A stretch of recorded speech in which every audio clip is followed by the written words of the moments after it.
Yes, hello, good morning, good morning. Nagluto tayo ng chicken chop suey.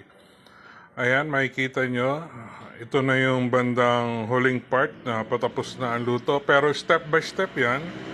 Sinunod-sunod ko lang siya. Inuna ko muna yung luto na and then maggisa and then mag-prepare.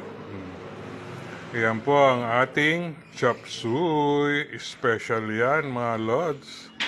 Makulay ang buhay. Sa makulay na buhay, na gulay. Guys, game na. Gisa-gisa Ayan, na tayo. naggisa na tayo. Para sa ating Bawang sibuyas. chicken chop suey. Siyempre, ilalagay natin Bawang ang sibuyas.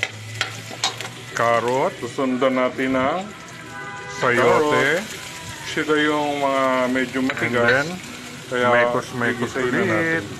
Siyempre, Ayan na yung sayote. sayote. Sige, halo-halo lang.